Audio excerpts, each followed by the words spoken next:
For these circles, we're going to find the value of x. We know that this line right here is tangent to circle O. Therefore, it is perpendicular. That's why we have a 90-degree angle right here. We have a 90-degree angle here. So we're going to use the Pythagorean theorem. Remember, it's going to be a squared plus b squared equals c squared. And we know that this value is going to be one of the legs. So that's x squared. We know that the other leg is 9. So that's going to be 9 squared.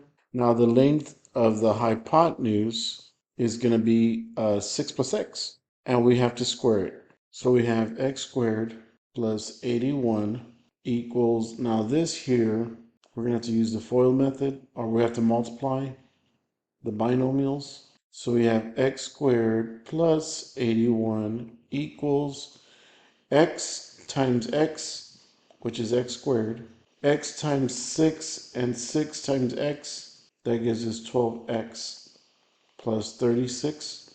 We can subtract x squared from both sides. So we have 81 equals 12x plus 36. So we next subtract 36 from both sides. And we have 81 minus 36, which gives us 45, equals 12x. Divide both sides by 12.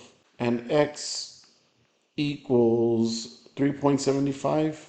And it says to the nearest tenth. So x will be 3.8.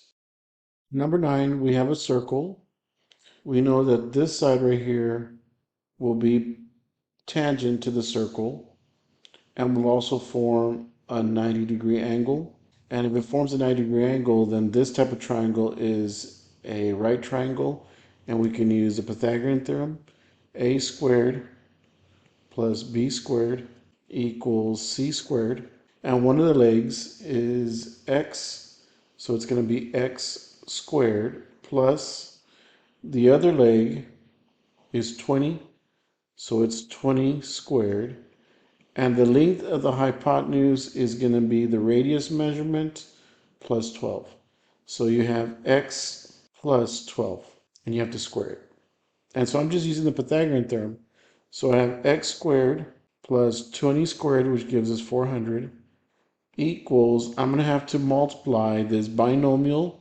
So it's going to be x plus 12 times x plus 12. So I have x squared plus 400 equals, you're going to have to do the FOIL method, x times x, which is x squared, x times 12, and 12 times x gives you 24x. And then you got to multiply 12 times 12, which is 144. X squared and x squared is going to be 0. So you're left with 400 equals 24x plus 144. You're going to subtract 144 from both sides. So 24x equals 400 minus 144 gives you 256. Divided by 24. So x will be approximately 10.7.